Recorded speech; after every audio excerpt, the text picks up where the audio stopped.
finishing up the regular season.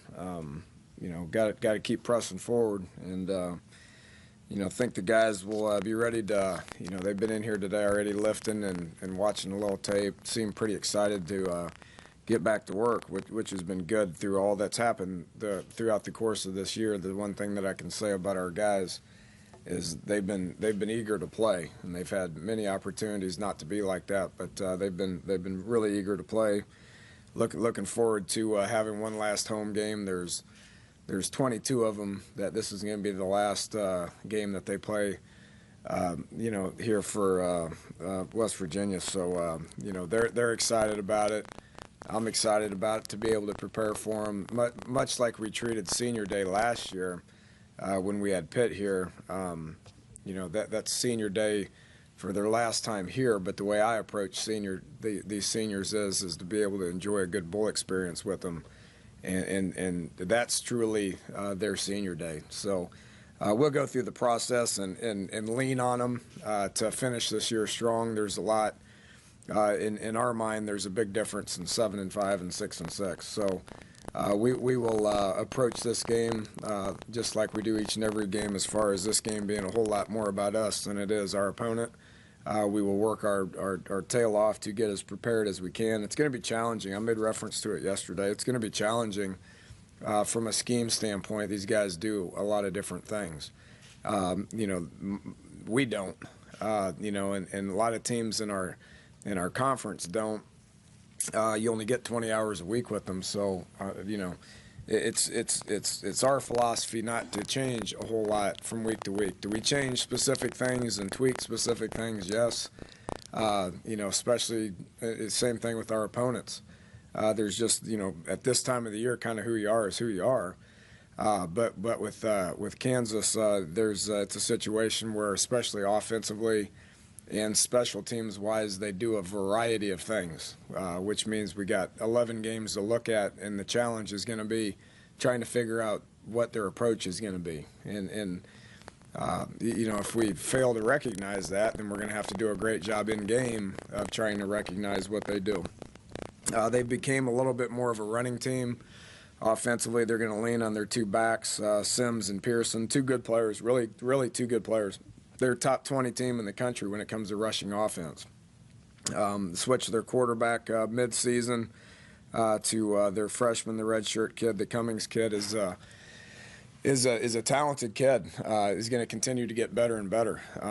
But they're going to run the zone read with them, and they're going to try to establish the run, and then they're going to try to put the ball in play when they need to, which they'll bring in the Chris kid to be able to throw the ball down the field at times. But our job defensively is going to have to be identify what their sets are and identify the different looks that we get. They try to confuse you with a lot of the different schemes that they've been able to run this year. So we need to identify kind of what their plan is going to be and make some adjustments on the sidelines. Ultimately, to me, defensive football is getting in your gaps, defeating blocks, and making tackles, which we've done in the run game a good bit this year, for the exception of tackling Iowa State's quarterback, which we didn't do a very good job of. We've done a relatively good job of stopping the run. Okay, so which means I think we match up with them pretty good. Our offense is going to do what we do.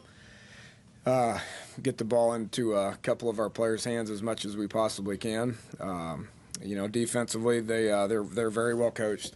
Dave Campo is a good football coach. He's been around for a long time, and is going to present some problems from what they do. So it's going to be a challenge. Special teams wise, they do a bunch of different stuff. Nothing statistically jumps off the screen from a special team standpoint. They do like to change their schemes up a good bit. So again, we're going to try to figure out what to practice against, and then go out there and try to make some in-game adjustments. So business as usual. Looking forward to the game. Excited to get out there with 22 guys for the last time here at home, and hopefully we can get away with the win. So with that, I'll take some questions.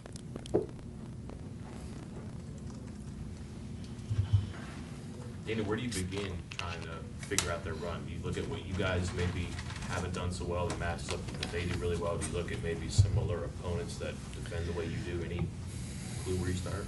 Well, you got the material. You do like you do each and every week. I mean, you look at what they do in specific situations. You look at what they do against specific defenses, and not only the situations but the down and distances, that sort of thing, and try to figure it out. I mean, when it gets right down to it, it's still just football, right? And we're going to practice on what their tendencies are, and then we're gonna line up, and we're gonna try to get our guys to where they get in the proper gaps and defeat some blocks and try to make tackles. And then when they put the ball in the air, our guys' job is to cover people and get the ball on the ground. So it's still football. We're not talking about anything else other than that. While you are what you are at this time of year, with the way you've played pass defense so far this season, would you expect them to maybe change a little and throw the ball more, or stick with their strength? Yeah, it's a good question. I mean, if you look, they tried that earlier in the year, and they weren't as successful with it, which is why they kind of settled into, being a little bit more of a zone read team and just try to focus. I mean, they got two really good backs. They got their starter Sims is going to be a 1,000-yard guy. He didn't play in the first 2 or 3 games of the year. I would give it to him quite a bit just because he's one of their better players. And then the Pearson kid's a guy they move around a lot. He looks like Tavon. I mean, because he plays different positions, and they get him the ball a variety of ways. So, if they split him out and try to throw it to him a bunch, then we just got to cover him. Those two, much like, I mean, who do we give the ball to? We give it to number 1 and number 3. That's probably not going to change a whole lot at this point. So, if they do, we could obviously use the work on it. So hopefully they drop back and throw it a good bit so we can continue to get our young kids in position to make plays and get them to the point to where their technique's better and where their playmaking ability's better and their alignment and assignments better, and we continue to age these guys at a faster than normal rate. Over the last couple of weeks, how different has it been with you guys running the ball as well as you have? I mean, have you noticed any changes? Has it opened other things up for you? And I guess what's the reason behind why the run game is going so well for you guys right now? Well, just personnel more than anything. I mean, we probably wouldn't have won that game last week if we wouldn't have done the correct thing when it comes to Sean. If we would have rushed him back and put him in, and him not be ready to go, then he probably wouldn't have been able to carry it 18 times for 130 yards. So I think our approach with Sean was the best thing, and obviously he made a difference in the game. He's hard to tackle, and in that type of game, just getting that ball and moving forward was pretty important. And then, continuing to experiment with some different things with Tavon has been beneficial. So I think it's been positive. We're moving the ball better than we had in 3 or 4 of those games prior to that. So it's beneficial to what we're trying to do offensively. How's Sean doing after obviously an increased workload last weekend? Oh, he's probably extremely tired, and he probably won't be able to play this week.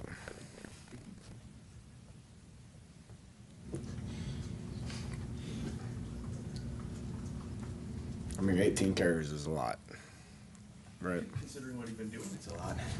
Well, he had plenty of rest. I said there's a big difference between 7 and 5, 6 and 6. Is there any pressure off for you guys knowing that you do have that 6th win under your belt? I mean, does that change anything? Well, I mean, yeah, probably. But, if we can just relax and feel good about it, then we'll probably get beat this week. I mean, that's the nature of college football. You got to get it over with. I mean, the one thing, and I told you guys this after the game, what I told the guys in the locker room is don't think you've accomplished anything else other than just a win. It's not going to help us next week. Let them get away from it for a couple of days. I mean, we've been at this, pretty much every day for 4 months, 3 or 4 months. So giving them a few days off, I think, was in the best interest of our football team, which means they need to come back here eager and ready to go. We hadn't met with them since the game was over. So when we meet in here in an hour and a half, we're not even going to talk about Iowa State. We're not going to cover anything that happened in the game. We're not going to talk about it. We release the players of the game. There it is. It's over. It's done with. We're not going to talk about it. So the first thing that comes out of my mouth when I meet with the team again here in an hour is going to be Kansas and what we got to do to beat Kansas and the preparation that needs to exist in order to beat Kansas and get to know your opponent, respecting your opponent. If our guys have learned anything this year, it's you better be ready to play, regardless of everybody. You know, all 10 opponents or 9 opponents in the Big 12 are capable of winning on any given day. I mean, I think that's been proven this year. And Kansas is no different. They're a couple points away from having 3 wins under their belt in the Big 12. So we got to be prepared to play hard and worry about ourselves and improve on what we do and do whatever we got to do to win the game. Along those lines, what's the danger, I guess, of playing a team that has 1 game left, hadn't won, probably just wants to get 1 at this point, so it's not a 0. But I would imagine is, especially with the week off, is ready to pull out every available stop. Yeah, I mean that's just the nature of the conference that we're in. I mean, usually you got to play 3 or 4 teams that are in this situation where now we don't get to play any. You know, if you look back on our last 8 games have been against ranked teams that are going to a bowl. So everybody we've played this year has been motivated to play. I don't feel like, and this was different last year, but I don't feel like we've lined up one time this year and played an unmotivated football team for various reasons. I think everybody's been ready to play. So the fact that we're going to line up for a 12th time this year and play a team that's motivated and ready to play, well, it's the way it should be. So is it problematic? I mean, every game's problematic. We'll just leave it at that. Danny, you had a couple injuries in the game at Iowa State. Anything significant like that? Yeah, Banks is Banks is out. Nothing surgically. Hopefully we get him back for the bowl game. We'll just see how the preparation goes. But he's out. Was there somebody else? Yeah, fight. We'll see how he does today. He's on the practice. But we've ruled out Banks for the week, which means we got to get those guys. Somebody's got to step up at corner and play football. So we'll line some people up here this week and try to get some guys ready to cover some people. But fight will be in practice. We'll see how he does. We'll be practicing today. After not having played running back for 3 years, moving Tatum back there, did he have to learn certain things again or reestablish? I mean, what did it take for him to make that switch? It didn't look like much. Even last week the box was more challenging. You guys could see that there was not just a ton of space, and even with that, I mean, he never really got out in the open, but he was still able to get 5-6 yards a pop. That tells you that he's just capable of doing that. So there's still some things, and we're going to continue to experiment with this, but there's still some things that it takes practice time and reps to be able to play the position that we don't have time left in his career to be able to teach him that stuff. Could he do it? Absolutely. I don't think there's anything the kid couldn't do when it comes to being a running back. Do we have the preparation time to be able to teach him a bunch of stuff, or do we just continue to find ways to get the ball in his hands that makes sense to him at this point in his career? So, it's a little bit more than just go right or go left, but there's not a whole lot more else that we can do without taking an off season to teach him. Without asking you to second guess yourself on not making this move sooner or whatever, was there a coaching lesson in this when you have an exceptional player like that? That maybe you learned something out of it too? We've been trying to continue to find ways to try to get him the ball. I mean, the guy's caught 103 passes. He's caught over 200 and some passes in 2 years. I mean, have we failed getting him the ball? No, I mean, it's a little easier to get him the ball when he's standing right next to you as opposed to, slot or wide out.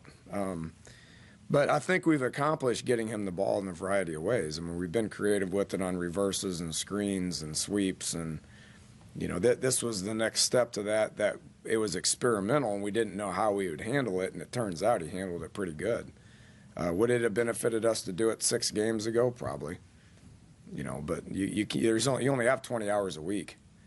You can't come up with a whole bunch of things to experiment with when you're in game planning mode, and you only have a limited amount of time to be able to spend with the guys.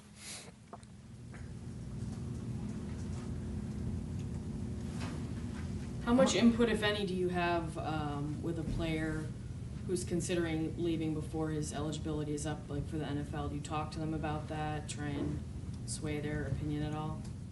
Yeah, I haven't talked to anybody this year about it, which I think I understand what you're talking about. But what we did last year with several guys is there's the NCAA, in NFL, you can file paperwork which is a projection, as far as what they think your draft status will be. So there will be several juniors on our team that we will do that with. Just like last year, there was several juniors that we did it with. That's pretty common. And then when it comes back, that's when you sit down and you have the talk with them. What's Kansas do defensively, and what are you guys looking for this weekend? They're pretty base, pretty sound. Mixed coverage. It's very well coached. Don't get out of position. A lot of zone. To where we got to find some holes in there. Play hard. Play tremendously hard. Got very well technically sound. Do a good job of getting off blocks. They're actually better than Iowa State in the red zone. So they've been giving up a lot of yards. Okay, so people have been moving the ball, much like Iowa State. They've been giving up chunks of yards, but then they tighten up in the red zone. And that's a sign of good coaching. You can tell when the field's reduced that their defense reduces some, and they just bow up and they play good defense.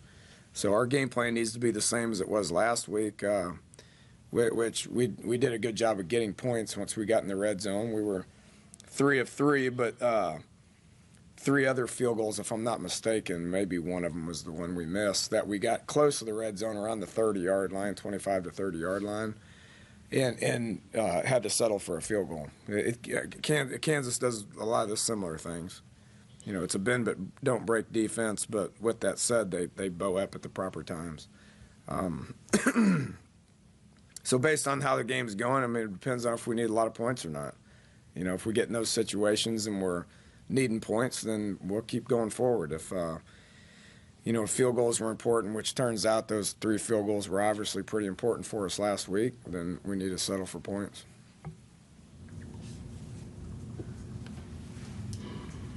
In the final third of the season here, Carl looks like a much older, smarter player too. Has he just found himself there, or has he just kind of made it a little bit easier? Looks like he tackles a lot better. Doesn't really launch himself so much. He's in good spots. Still missing some tackles, but he's always with that. It's you want him to be somewhat reckless. There's been 1 to 2 hits a game that have been like, whew, everybody. They're game-changing hits. And if Carl wouldn't play like that, by playing like that, he's probably going to miss a tackle or 2 every now and then. But he's able to play like that, somewhat out of control. But shoot, I think he had 8 tackles last week or whatever it was. He's been our most consistent kid when it comes to what you're getting from an effort standpoint, from a production standpoint. With that said, he's still relatively young, obviously, and will continue to get better and better. But he's what you're looking for on defense. Really proud of how he's matured at a very young age and how he's produced at a very young age.